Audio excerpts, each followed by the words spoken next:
Eleanor Vance's fiancé left her at the altar, on her wedding day, for another woman. With a ballroom full of guests waiting for her to crumble, she instead chose a new groom on the spot, Julian Davenport, the man who had pursued her for 7 years. 5 years later, they were the envy of Manhattan's elite, a paragon of marital devotion, but on the day their 3-year-old son, Leo, passed away, Eleanor discovered Julian was in Iceland with another woman, watching the aurora borealis. Greenwood Cemetery. Eleanor's eyes were red as she saw off the last of the mourners. Only then did Julian finally arrive. His black suit was soaked through by a fine rain, his eyes filled with guilt and sorrow. "I'm sorry, I'm late," he whispered, speaking to the photograph of Leo on the headstone, yet also, it seemed, to Eleanor. "I was on an investment expedition in a remote part of the Swiss Alps. The signal was terrible. I came as soon as I got back." Eleanor caught the faint scent of an elegant perfume on him, and a smudge of foundation, not quite washed away, was smeared by the rain on his collar. She turned her face away. "It doesn't matter. Let's see Leo off one last time. And see out the final chapter of our marriage." Julian stared at the black-and-white photo of the child on the gravestone, his voice hoarse. "Leo was perfectly healthy when I left. How could this happen so suddenly?" Eleanor's voice trembled. "An acute pulmonary embolism. He was in the ICU in less than a day." Every time she closed her eyes, she saw Leo lying in the hospital bed, his small hand clutching hers as he whimpered. "Mommy, when is Daddy coming back? Where did Daddy go?" Until the very end, Leo had waited for one last glimpse of his father. But Julian, under the guise of work, was with someone else, chasing the northern lights in Iceland. There was an old saying whispered among the city's elite: "A man is best at playing a part, and he'll keep it up until you've given him a child." Julian was indeed a masterful actor, so much so that Eleanor had never suspected the man she'd shared a bed with for 5 years held someone else in his heart. Another woman, who was already married, Camila Hayes. 5 years ago, Eleanor was supposed to marry Spencer Sterling, a man of equal standing and her childhood sweetheart. But at the altar, when the officiant asked, "Do you take this woman?" Spencer suddenly said, "I don't. The only one I love is Camila." He knelt before Camila, ring in hand. "Camila, will you marry me?" Camila tearfully accepted.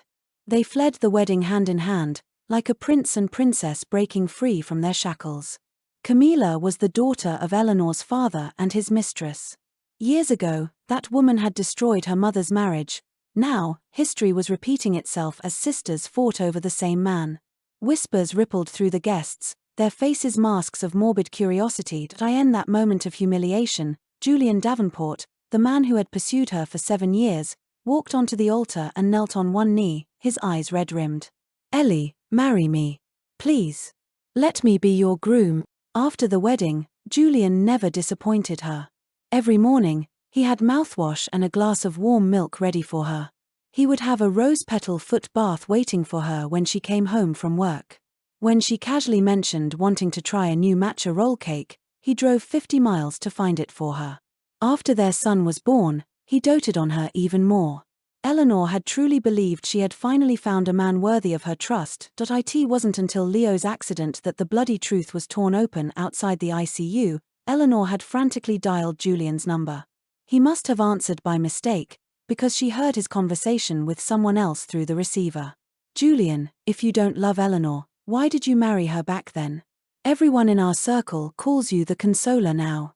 Julian's voice came through, laced with a hint of resignation. "Eleanor is the Vance heiress. After Spencer ran off with Camila, I was afraid she would retaliate against Camila in her anger. I had to step in and manage her." The shocking truth pierced Eleanor's heart like a blade. Her mother had been the CEO of the transnational Vance Global, in charge of all its domestic operations. Years ago, Camila's father and his mistress had driven her mother to her death, repeatedly trying to wrestle control of the company. She had resolutely broken ties with her birth father, took her mother's surname, and became known in the business world for her ruthless tactics. And Julian had married her, afraid she would take revenge on Camila, afraid she would stand in the way of Camila's happiness. All those years of deep affection were nothing but a carefully orchestrated lie. Now that Leo was gone, the last bond between them was broken. This fraudulent marriage had to end. Her thoughts snapping back to the present, Eleanor looked at Julian kneeling in repentance before the grave. "The rain is getting heavier," she said, her voice raspy. "Let's go home." Her child didn't need his belated remorse. As the heiress of the Vance family, the future head of Vance Global, she would no longer be a fool for a love that was nothing but a mirage. Late that night, Eleanor stared at the sleeping Julian and, for the first time, went through his phone. Julian had 2 people pinned in his messaging app, her, with notifications on silent, and a woman with a small orange for a profile picture, marked for special alerts. Eleanor knew it was Camila's account. She opened the chat between Julian and Camila and scrolled, a chill spreading through her body. On their wedding day 5 years ago, he had sent a message: "Camila, go bravely after your happiness. I will clear any obstacles from your path." The day Leo was born, she was in the delivery room, hemorrhaging, her life hanging by a thread, thinking only of their future as a family of 3, determined that her child would not lose his mother the day he came into the world. But Julian had quietly left the hospital to pick up Camila, who was returning from abroad, and personally threw her a welcome home dinner.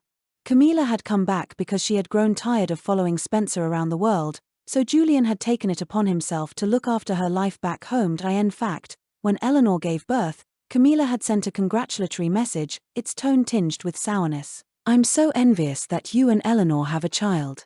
The doctor said I was malnourished as a child and my ovaries are damaged. I may never get to be a mother." Julian's reply sent Eleanor plunging into an abyss. "If you can never conceive, I'll have Eleanor give me another one to give to you." Suddenly, the sleeping Julian mumbled in his sleep. "Leo, I'm so sorry." Eleanor clutched the phone, the sleepy apology grating on her ears. The inappropriate conversations and words made it impossible for her to keep reading. She quickly transferred the chat history to her own phone and placed his back where it was. Lying in bed, fragments of the past flashed through her mind like a shattered film. Eleanor unlocked her phone and looked again at the text message her uncle had sent yesterday. "Ellie, you are your mother's only child. Are you really going to give up your entire family inheritance to stay in the country for Julian Davenport?" The Vance family was different from others. The heir had to be female to ensure the purity of the bloodline. In the past, when faced with this question, Eleanor would have unhesitatingly chosen to stay. But to stay now would be the height of foolishness. "Uncle Philip, I'll be back in London in 7 days." Her uncle replied quickly, "Excellent, excellent. Your uncles and I will be waiting for you in England." Having made her decision, Eleanor began packing before dawn the next day. The rustling sound woke Julian, and he panicked when he saw her sorting through her clothes. "Ellie, where are you going?"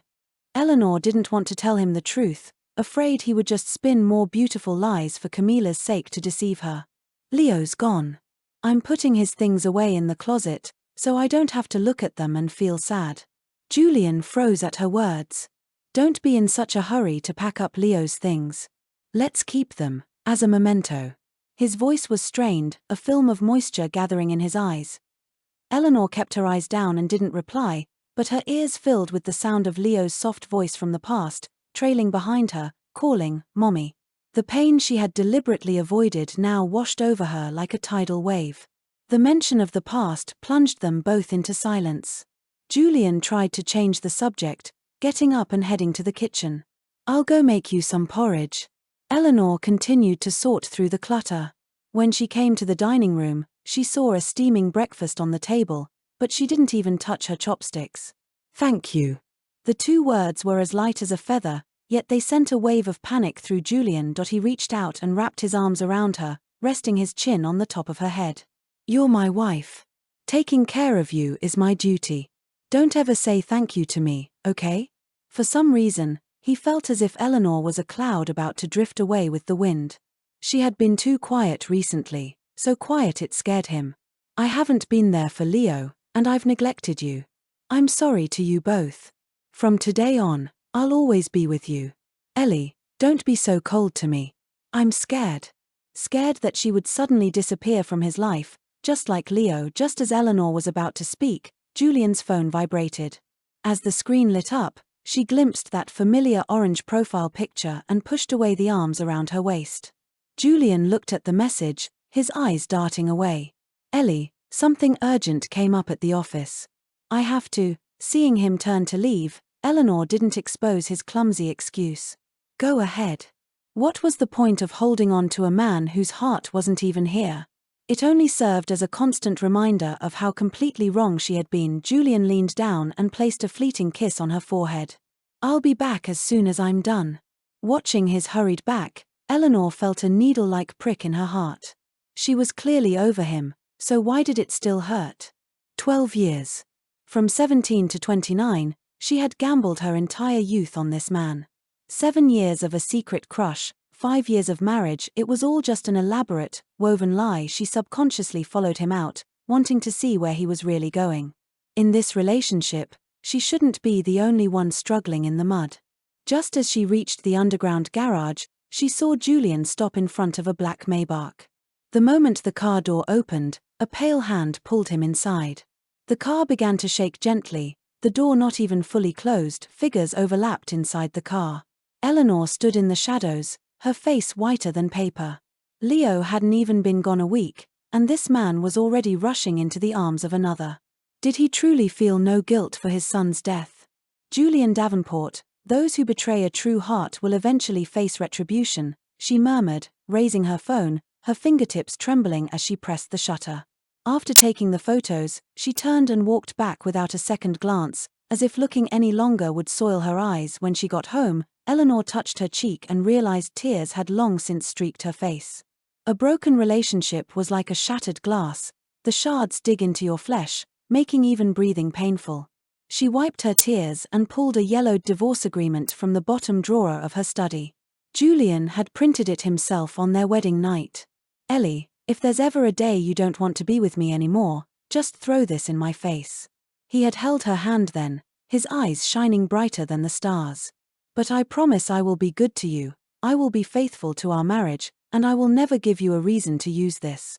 The memory was a blunt knife, making her eyes burn. Eleanor's fingertips traced the words on the agreement. Julian, she said softly, this time, the boomerang has come back to hit you. This agreement would take effect immediately upon both parties signing. After confirming her passport and visa were still valid, she called the Vance family butler. Please book me a flight to London for next Wednesday. After doing all this, Eleanor went to her mother's grave. The sky was gloomy, just like the day Leo had left. She stood before the headstone in a black trench coat, her eyes rimmed with red. Mom, Leo is gone. I'm divorcing Julian and going abroad to be with my uncles. I might not be able to visit you for a long time. She tilted her head back, looking at the grey sky, trying to hold back her tears. I was humiliated by Spencer Sterling back then, so I chose another man to start over with. But why did I end up walking the same path as you? The wind rustled through the treetops, and a few dewdrops fell on her face. Eleanor's voice trembled. Don't worry. This time, I have my uncles to protect me. I won't be fooled again. She stood at the grave until dusk before driving home. As soon as she entered the courtyard, she saw Julian pacing back and forth at the door. The moment he saw her, he rushed over and held her tightly. Where did you go? I came back and you weren't here, you didn't answer your phone. I was so afraid you too. Eleanor looked at his reddened eyes, a lump forming in her throat. This man still smelled of another woman's perfume, yet he could say he was worried without batting an eye. How did he manage to switch so seamlessly between two women? No wonder she had never doubted his sincerity all these years. I went to see my mom, she said softly. To tell her about Leo. Julian's body stiffened, a flash of pain in his eyes. Don't go out alone next time. Let me go with you, okay? I can't stand the days when I can't see you. Ellie, I've already lost Leo. I can't lose you too. Eleanor didn't reply. A flash of lightning suddenly streaked across the window, followed by a downpour. She pushed Julian away and walked towards the bedroom. I'm tired. I want to sleep. Julian followed her quickly, pouring a glass of warm milk and handing it to her. 98.6 degrees, your favorite temperature. Drink it and get some good sleep. Eleanor looked at the glass of milk, her nose tingling. In the past, when she couldn't sleep, he would prepare milk for her every night, placing a straw in it and handing it to her. But now, she pushed the glass away. I'm tired of it. I don't want to drink it anymore. Julian assumed she was still grieving for their son and didn't insist, placing the glass on the bedside table. "If you don't want to drink it, then don't. I'll stay here with you." He carefully tucked her in, his movements as gentle as if he were handling a fragile object. Eleanor turned her back to him, tears silently soaking her pillow. The rain fell harder, tapping against the windowpane. Eleanor woke from a nightmare to find the balcony light on. Julian was on his phone, his voice hushed. A Bluetooth earpiece had fallen beside the bed. On a whim, she put it on. A woman's soft voice came through the earpiece. "Julian, I'm pregnant, but I'm not sure if the baby is yours or Spencer's." Crack! A clap of thunder split the night sky, a silver bolt of lightning tearing a gash in the darkness, illuminating Eleanor's deathly pale face. The Bluetooth earpiece slipped from her ear as the torrential rain hammered against the window. As if sensing something, Julian spun around, his eyes meeting hers. Seeing her frozen expression, he hung up and strode over, pulling her into a tight embrace. "What's wrong?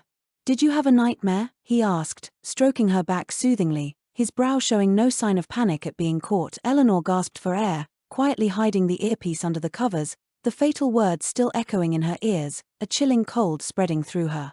Later that night, she developed a high fever and fell unconscious.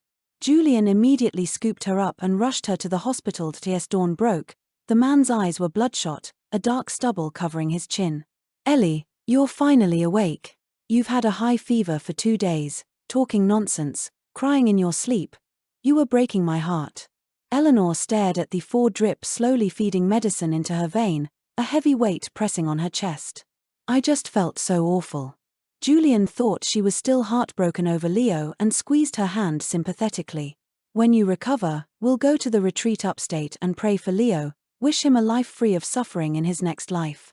Eleanor closed her eyes, her fingernails digging into her palm. She would pray for Leo, but she would never go with him. Julian stayed for a while longer before getting up to make arrangements for the trip. The moment he left, an unwelcome visitor arrived, Camila Hayes. "Eleanor, I heard you were sick.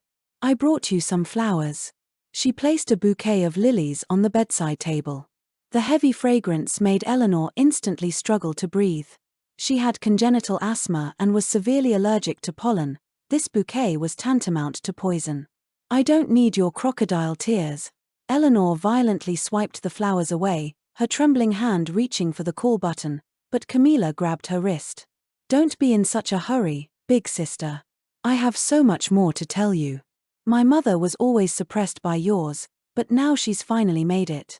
Spencer Sterling ran away from his own wedding for me, and Julian Davenport willingly married you as a stand-in for my sake.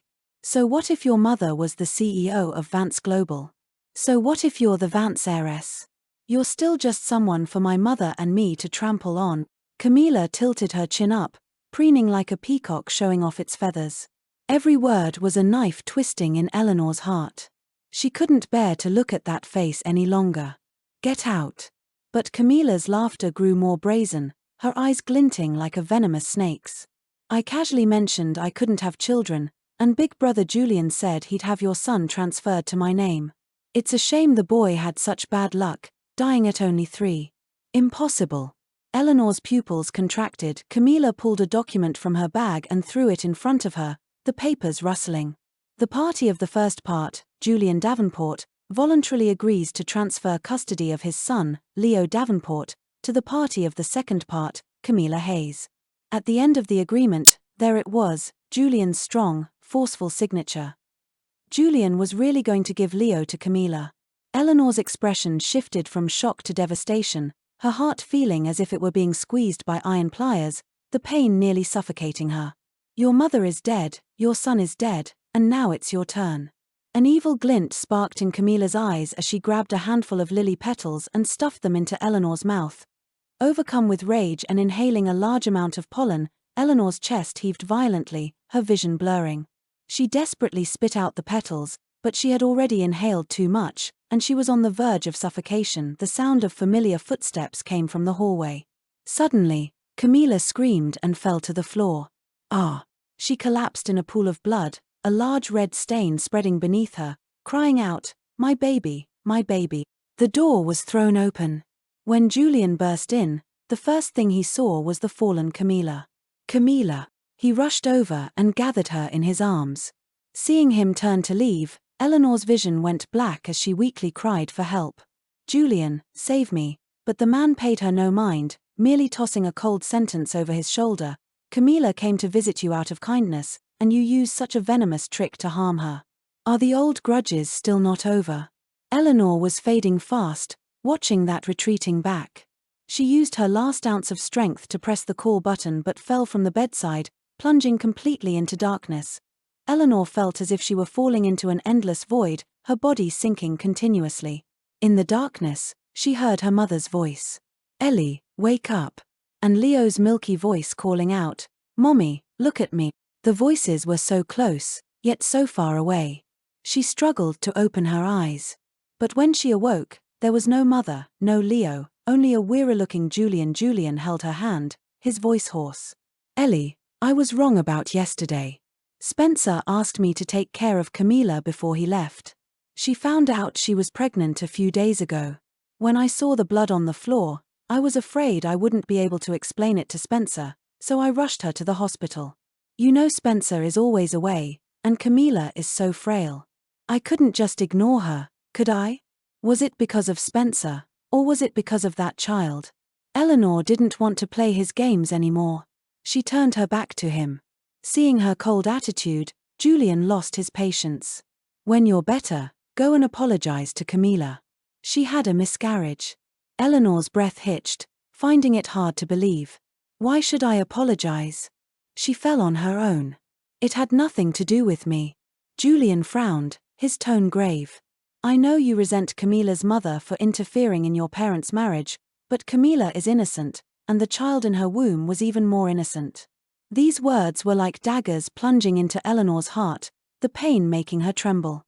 Her mother died in misery because of Camila and her mother, her fiancé abandoned her at the altar for Camila, and now, after nearly being killed by her, she was expected to apologize to the murderer. Eleanor looked him straight in the eye and said, word by word, I had a dream. I dreamt that the child in her womb was yours. A flicker of panic crossed Julian's eyes before he quickly regained his composure. He looked completely normal, as if Eleanor was the one being unreasonable. Ellie, you shouldn't use dreams to escape reality, and you certainly shouldn't slander my relationship with Camila. Regardless, you are her sister. Her child was lost because of you. You must apologize. His tone was firm, pushing Eleanor deeper into despair. She turned her face away, tears soaking the pillow. Leave. I will not bow my head to her. As they were at a standoff, Julian's phone vibrated. He shot up from his seat and rushed out of the room without a word of explanation. The sound of the door slamming shut behind him made Eleanor's heart tremble. She stared blankly at the ceiling, her eyes red. In the past, no matter how willful she was, Julian would always smile and indulge her. What can I do? That's just how my wife is.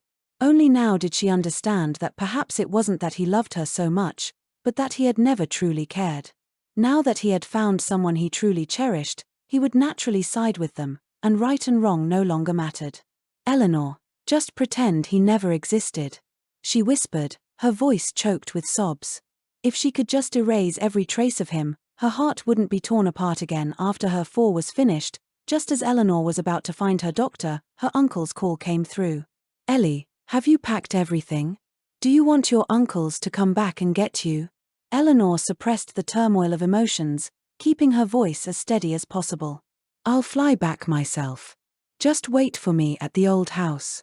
After hanging up, she realized she only had 2 days left. She had to get Julian to sign the divorce papers as soon as possible to make her flight to London. After tossing and turning for a long time, she checked herself out of the hospital. Back at home, Eleanor pulled out the divorce papers she had prepared long ago, pondering how to get him to sign. Not long after, Julian rushed back, his face etched with anxiety. Why did you check out early? You haven't recovered yet. Eleanor held the document at her side, her voice soft. I want to transfer my 2 oceanfront villas to Camila as an apology, so I came back early. Julian paused. Are you serious? Eleanor lowered her eyes, her expression unreadable. I was impulsive that day. No matter what issues I had with Camila's mother, I shouldn't have taken it out on an innocent child." Hearing her say this, Julian looked pleased. "It's good that you've come to your senses. You are, after all, sisters by blood." Eleanor handed him a pen and turned the document to the last page. "The properties are marital assets. I need your signature to confirm the transfer." Julian, unsuspecting, signed his name swiftly. But as soon as he finished, he felt something was off. The format of this document didn't look like a property transfer agreement. Just as he was about to take a closer look, Eleanor quickly snatched the document away. "I'll take it to Camila tomorrow morning. I hope she can forgive me." Seeing her sincere attitude, Julian dismissed his doubts. "Good. I'll go with you to the hospital to visit her tomorrow." With that, he turned and went into the bathroom. Eleanor returned to the bedroom and unfolded the signed, binding divorce agreement. She stared at the familiar signature, a slow smile spreading across her lips, tears and laughter mingling in her eyes. 5 years of entanglement and lies would finally end now that as the first light of dawn broke. Eleanor was already packed. Julian walked out of the bathroom in a bathrobe and, just like he used to, wrapped his arms around her from behind. "Ellie, how about we have another child?" Eleanor's breath caught, the skin he touched feeling as if pricked by needles. She bit her lip hard, prying his fingers from her waist one by one. "I'm not ready." She slowly moved to the edge of the bed, deliberately keeping her distance. Julian sighed softly, his fingertips brushing through the hair on her pillow as he gradually fell asleep. The next day, at the hospital, Eleanor went to Camila's room alone. Just as she was about to push the door open, she heard a voice on the phone from inside. "I'll pretend I had a miscarriage for a few days.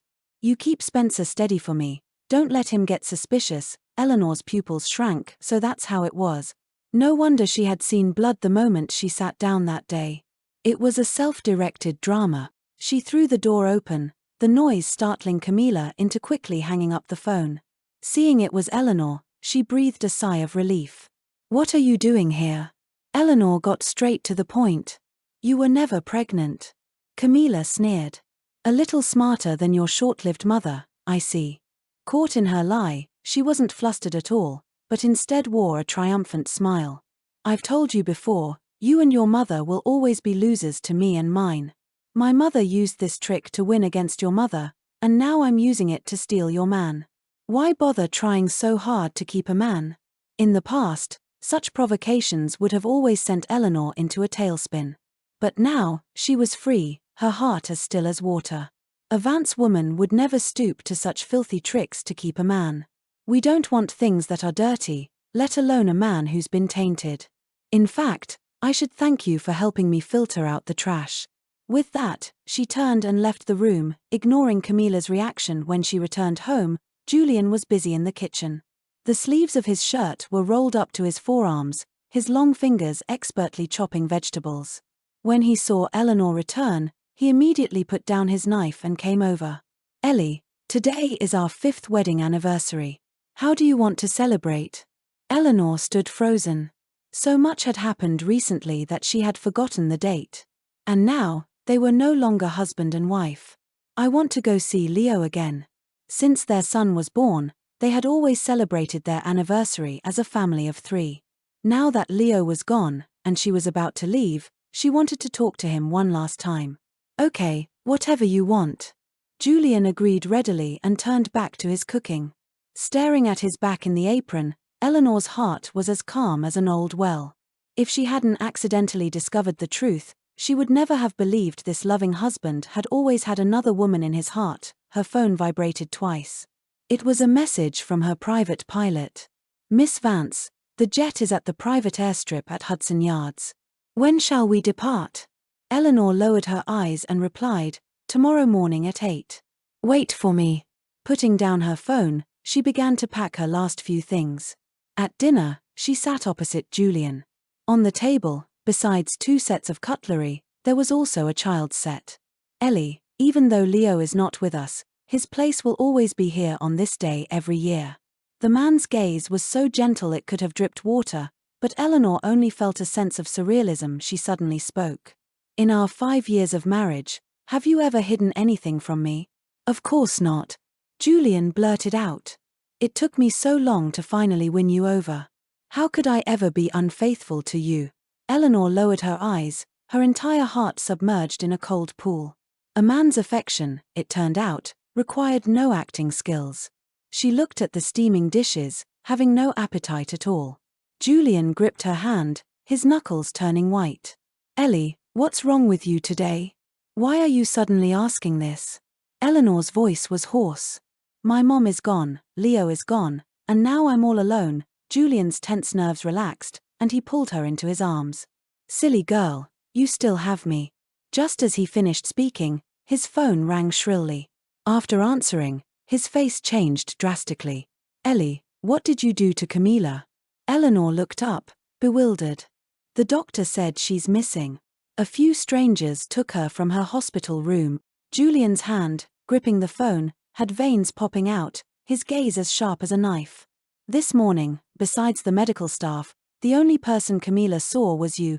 Julian's jaw was tight, his knuckles white from clenching them. As he dialed Camila's number, the veins on the back of his hand stood out. Eleanor looked at him, the color draining from her face. You suspect I had someone take her? The line on the other end remained unanswered, and Julian's emotions were on the verge of collapse. He clutched his phone, struggling to keep his voice steady. Camila hasn't recovered from her procedure, she can't handle this kind of ordeal. Tell me where she is, and I'll go get her. Eleanor felt her heart plummet into an icy abyss, a bone-deep chill spreading through her. He didn't believe her. He had already judged her without any investigation. Julian, you know I went to see her to apologize. The man's brow was deeply furrowed, his eyes as dark as a chasm. I wasn't there. Naturally, I don't know what you two talked about. Eleanor suddenly laughed, a bitter smile spreading across her lips. Are you regretting not being by my side, or not being by her side? That question completely ignited Julian's anger. He suddenly grabbed Eleanor's shoulders, his long fingers tightening like iron clamps. So you finally admit it. Just because Camila stole your ex, you're still holding a grudge. Have I given you my all these years only to fail to warm your heart? Before he could finish, he had shoved Eleanor forcefully to the ground. She stumbled a few steps, crashing into the dining table and falling into a mess on the floor.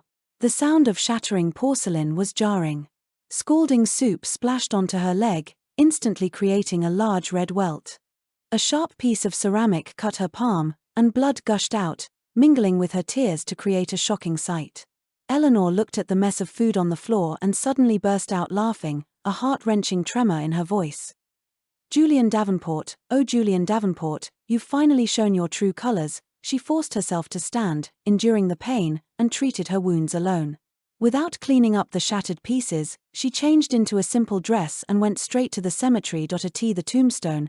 Eleanor gently placed a toy race car, her fingertips brushing against the cold stone. Leo, Mommy is leaving. I'm leaving this place forever, and leaving Daddy too. If you miss Mommy, come find me in my dreams. Even if you don't want to, you have to visit often, because Mommy misses you so much. The sky was as dark as ink, a fine rain falling. Her phone suddenly vibrated. A message from Camila popped up. Eleanor, I just pretended to be missing, and Julian was frantic, insisting it was your doing. This round, I win. The attached photo showed Julian's hand, still wearing his wedding ring, intertwined with disheveled clothes, hinting at a recent intimate encounter. Eleanor's breath caught. Her heart, already dulled by past pains, now throbbed with a fresh ache. On the day their son died, he was in Iceland with Camila watching the northern lights. On the day of the funeral, he was late. Now, on their wedding anniversary, he was entangled with Camila again. The cemetery wind was biting. She collapsed to the ground, letting grief soak through her clothes. She vaguely heard a childish voice in her ear. Mommy, why hasn't Daddy come to see me yet? Does he not like Leo? Tears blurred her vision. Eleanor raised a hand to wipe them away, a sharp pain shooting through her fingertips. Leo, Daddy doesn't dislike you, he just doesn't love Mommy. It was late at night when she returned home. The villa was empty and silent. Her phone vibrated. A message from Julian appeared. Ellie, I found Camila. I misunderstood you yesterday. I'll be home late. We'll celebrate our anniversary then. Eleanor pulled at the corner of her mouth and dragged out the suitcase she had already packed. Before she left, she did two things. First, she screenshot Camila's taunting messages and their intimate chat logs and scheduled them to be posted on her social media, tagging Spencer Sterling and his company's official account, as well as Julian and Camila, with the caption, "Wishing you 100 years of happiness and a baby soon." The video from the car, the recording from the hospital room, and all the other evidence were made public. The sordid affair was finally brought to light. Second, she placed the binding divorce agreement on the living room coffee table. The yellowed paper carried the weight of past promises, while Julian's bold signature, the ink still fresh, seemed like it was from yesterday. The vows from his proposal 5 years ago still echoed in her ears. "Ellie, marry me. I will spend my life protecting you, loving only you." Now, the vows were just paper. The love worn away, she caressed her son's photo one last time and dragged her suitcase towards the private airstrip at Hudson Yards. Before boarding, her phone screen lit up. It was the scheduled time for her social media post. Notifications flooded in, but she tossed the phone onto the grass, letting the ringing fade in the wind as the plane climbed into the clouds. The phone on the grass below was still flashing, the screen displaying the name Julian Davenport. Eleanor looked out at the sea of clouds, finally closing her eyes as tears streamed down her face. Julian had just gotten home when he realized Eleanor was gone. He gripped his phone anxiously, dialing her number, but the call went unanswered. His heart began to pound in his chest, and he couldn't help but mutter, "Ellie, what are you doing? Where did you go?" Looking at the empty villa, he was about to go out and look for her when his phone suddenly rang, stopping him in his tracks. Seeing the caller ID with Camila's cute little orange profile picture, a wave of irritation washed over him. But he still answered the phone. Before he could speak, he heard Camila crying on the other end. "Julian, where are you? A bunch of people suddenly showed up in my room trying to hit me. I'm so scared. Can you come and get me?" Julian was taken aback, but Eleanor was also missing. As he hesitated, a sudden scream came from the other end of the line. "My stomach hurts so much, I'm bleeding. Help." Julian's heart tightened, and he quickly soothed her, "Don't be afraid, I'm on my way." He immediately drove to the hospital. All the way there, he was on edge, feeling like something major was happening. He tried calling Eleanor's number again and again, but it kept going to voicemail, and his anxiety grew. When he arrived at the hospital, he found Camila perfectly fine, lying in bed eating strawberries. Julian couldn't help but ask, "Didn't you say someone was trying to hit you?"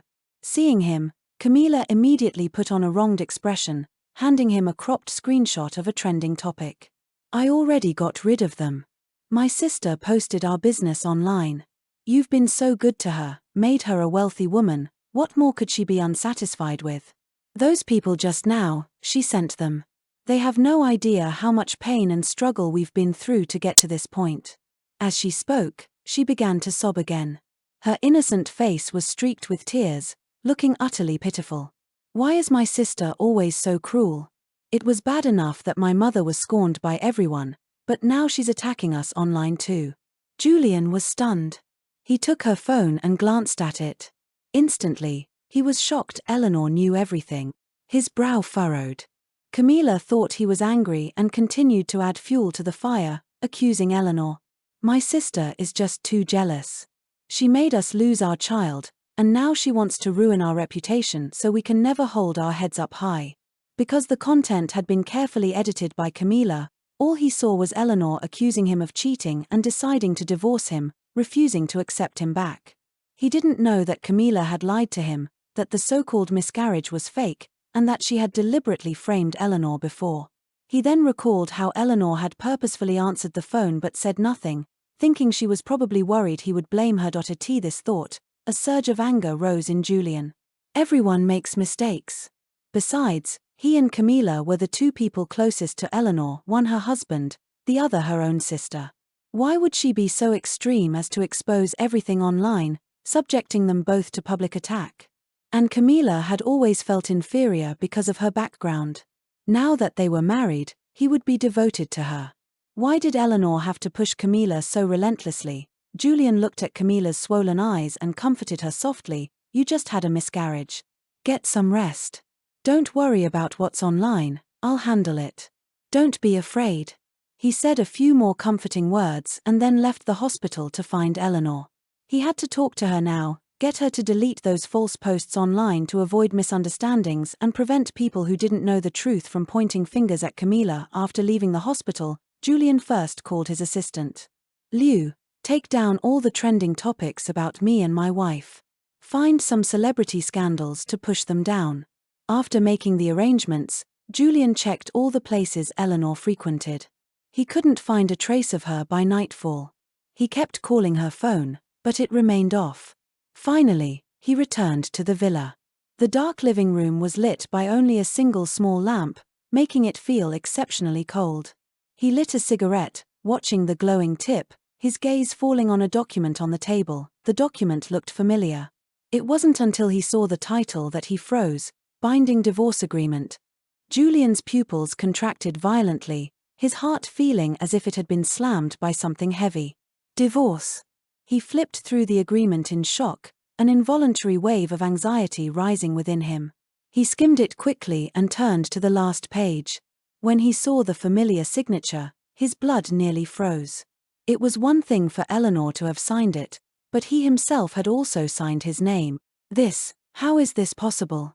Julian stared in disbelief at the name Julian Davenport, unable to comprehend why he would have signed such a document. This has to be fake. Eleanor cared about him so much, how could she be so cruel as to file for divorce? But the words had barely left his mouth when a fuzzy memory flashed in his mind. That day, on the phone, Eleanor had apologized in a low voice. The villa transfer contract she had handed him afterward was, in fact, this binding divorce agreement. In an instant, Julian's face turned ashen. He stared blankly at the agreement before him. So this is real. Eleanor wanted to leave him. And she had already left, without a fight, without a single word. Suddenly, Julian remembered the contents of that phone call. Could it be that Eleanor was so distraught that she chose to leave, to do something extreme? The thought made his heart clench. He immediately got up, calling his assistant and his contacts at the police department, asking them to help find Eleanor. A sour feeling spread in his chest. Although he knew Eleanor had discovered the truth and even exposed it online, seeing her handwritten signature still made him feel a pang of sadness. He felt a heaviness in his chest, as if a giant rock was pressing down on him. He did love Camila deeply, even willing to sacrifice everything for her happiness. Camila was like a resilient little flower, always surviving against the odds. She grew up with the stigma of being an illegitimate child but never once complained about her fate. She always tried to avoid high-profile events. "My sister doesn't like me," she would say. "I'd better not go, so I don't make her angry." For the sake of family harmony, because of the entanglements of the previous generation, she could have been the center of attention, yet she remained low-key and cautious everywhere, afraid of offending Eleanor. Both the Hayes and Vance families were prominent in high society, yet the clothes Camila wore were always wrinkled. "These are my sister's hand-me-downs. They're still wearable. If I don't take a penny from the family, she won't hate me, and she won't think I'm trying to fight for the inheritance." She never asked the family for money, earning her tuition through work-study, waiting tables at a hot pot restaurant to get by. Everything she wanted, she had to work 100 times harder than others to get. She was hardworking, resilient, like a dandelion growing against the wind, and Eleanor was born with everything. Like a pampered princess, she was always hostile towards the vulnerable Camila. That's right, this must be Eleanor deliberately causing trouble again. Thinking this, Julian suppressed the turmoil in his heart and composed a heartfelt message to Eleanor. A spoiled heiress like Eleanor loved to be coaxed and pampered. "Ellie, I came home to find you, but you weren't here. Where did you go? And that binding divorce agreement on the table, can we not get divorced? I can't live without you in my world." After sending the message, he called his assistant again. "At the auction in France tomorrow, buy that $200 million Winston necklace for my wife. And find out her current location." It suddenly started to rain outside, the water seeping in through the window cracks. Julian felt agitated. He got up to close the window and lit a cigarette. The damp weather mirrored his mood, keeping him tossing and turning all night, unable to sleep. It wasn't until his assistant called the next day that he truly began to panic. Mr. Davenport, something's happened to your wife. What happened? Julian's heart tightened, his voice unconsciously rising. Countless scenarios flashed through his mind. Could Eleanor have really gotten into an accident? The assistant quickly explained, "We found your wife's phone at Hudson Yards, but there's no sign of her. We suspect she might be in trouble." Julian froze, then ordered, "Find out who has been to Hudson Yards in the last few days." He didn't believe anything had happened to Eleanor, but he was afraid something really had. Subconsciously, he decided to go to Hudson Yards to retrieve her phone. As soon as he stepped out, Julian was mobbed by a pack of entertainment reporters. They held up their cameras and microphones, firing off questions one after another. "Mr. Davenport, are the photos and recordings Miss Vance posted online real? Is it true you were at a welcome home party for Miss Hayes while your wife was in difficult labor? There are also reports that you were in Iceland with Miss Hayes on the day your son passed away. Is this true? And regarding Miss Vance's claims about Miss Hayes faking a miscarriage to frame her, what are your thoughts? Is it true or false?" The reporters' questions grew increasingly sharp. Julian remained stone-faced, not responding. It wasn't until he heard the last question that he couldn't help but speak. "Faking a miscarriage?" Seeing him finally speak, the reporters seized the opportunity, hoping to dig up more material. "Yes, in the evidence Miss Vance released, there's a recording from the hospital room where Miss Hayes admits to framing Miss Vance, even nearly costing her her life. Did you not know about this, Mr. Davenport?" Julian was stunned. He truly had no idea. In that moment, it felt as if a memory fragment had cracked open in his mind. Flashes of something appeared, but he couldn't grasp them. He only felt his chest grow heavier, as if someone was squeezing his heart. Perhaps it was the crowd, the oppressive air, that made it hard for him to breathe. He pushed through the crowd and strode away. It was then he realized he might have misunderstood the information Eleanor had posted. He stopped in the parking garage and, sitting in his car, carefully reread everything Eleanor had originally published. One by one, the accusations met his eyes. Only then did he realize, in Eleanor's eyes, how despicable he must seem. Ruining her happiness for another woman, and even being with Camila right after their son's death. He couldn't help but remember how, every time he returned from a business trip, Leo would be the first to run up to him, shouting, "Daddy, you're finally back. Leo missed you so much." Eleanor would always greet him with a smile and a soft, "You must be tired." He had once thought that as long as he gave her money and companionship, he hadn't wronged her. But now he understood that love cannot be shared. When he saw the passage in the middle of the post, he felt as if he had been struck by lightning. "Camila, just like her mother, was responsible for my mother's death. Now she's trying to use the same tactic, faking a miscarriage to frame me and take my place. But I have never deigned to fight for what isn't mine." He clicked on the audio recording. A conversation between Eleanor and Camila played. "You were never pregnant. I didn't expect you to be smarter than your mother who died so young. I told you, you and your mother were destined to be defeated by us. My mother used this trick to beat your mother, and now I'm using it to beat you. Stealing a man is effortless." In an instant, a chill came from all directions, seeping into his body, so cold he could barely hold his phone. Eleanor hadn't caused Camila's miscarriage, she hadn't made her lose her child. It was all a lie fabricated by Camila, just to frame Eleanor. And Camila was never even pregnant. When he first heard she was pregnant, he had been full of anticipation, imagining he might have another child. It was all a scam, a trap set specifically for Eleanor. The president of Davenport Capital, played for a fool by Camila, running around like a ridiculous clown, helping her deal with Eleanor, becoming an accomplice in her harm. Looking back, he felt absurd and foolish. Julian began to wonder, if this was a lie, what about everything before? He hardly dared to think. If things were as he suspected, he owed Eleanor far too much. But if Eleanor knew the truth, why didn't she tell him herself? Why didn't she show him the evidence? He tried hard to remember. It seemed that Eleanor had told him at the beginning. "Julian, she's lying. I didn't do anything."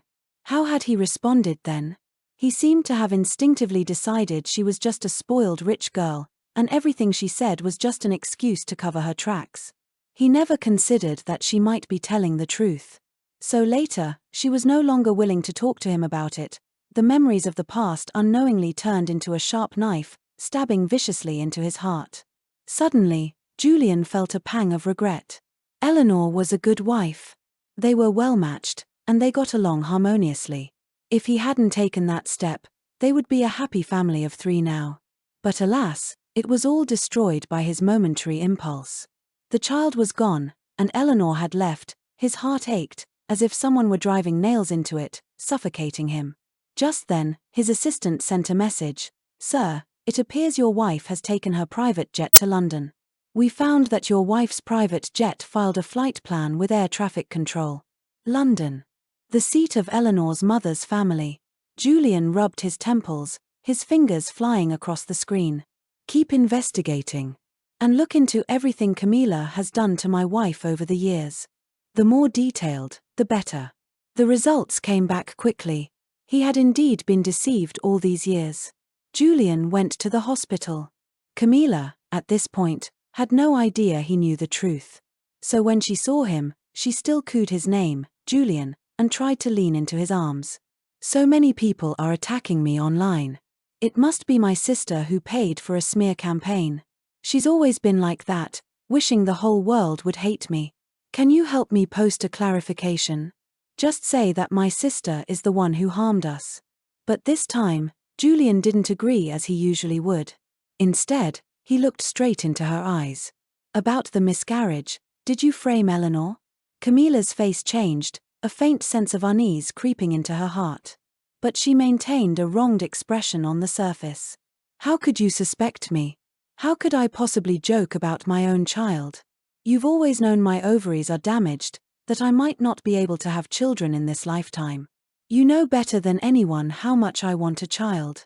A hot tear fell, landing precisely on the back of Julian's hand. Julian, expressionless, took out the recording Eleanor had provided. "This voice in the recording, it's you, isn't it?"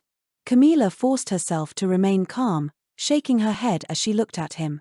"No, that's not real. My sister used technology to synthesize my voice. I'm not that kind of person." But the panic in her eyes betrayed her instantly. It felt as if something heavy had crashed onto Julian's heart. He was wrong, terribly wrong. Even now, Camila was still making excuses, still slandering Eleanor. He looked at her with disappointment. "Eleanor wants to divorce me. She's gone now. She has no reason to frame you anymore." A flash of joy crossed Camila's face. "Really?" Julian remained silent. Sensing something was wrong, she quickly reined in her emotions and explained, "There was a guy my sister used to like who went to London. Do you think she's gone to find him now? And she's pinning all the blame on me. That way, even if she divorces you, people will still curse you and me, say we're shameless. You're so exceptional. How could my sister bear to leave you?" Julian was stunned, an indescribable sourness rising in his heart. Eleanor was divorcing him to go find another man?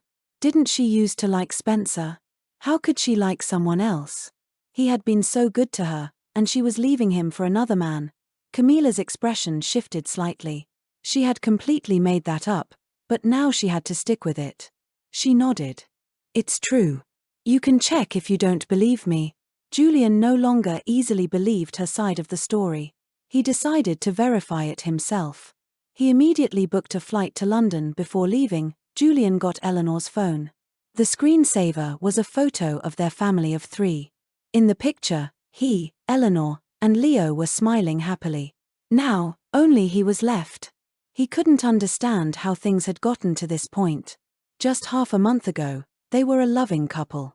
He gently caressed the figures on the screen, whispering, "Ellie, I will find you."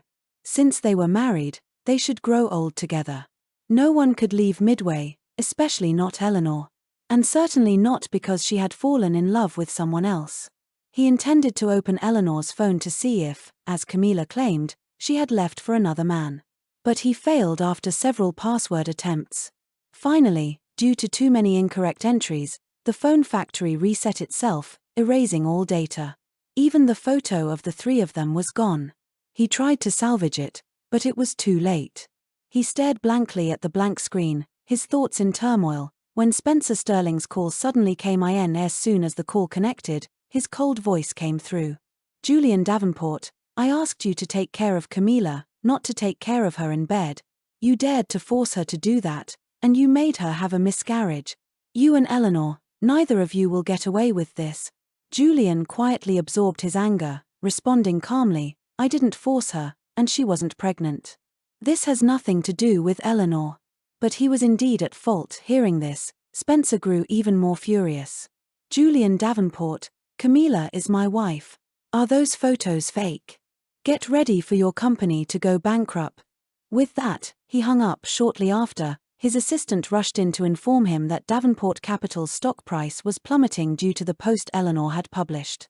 Several partners were demanding to terminate their contracts, willing to pay hefty penalties rather than continue working with them.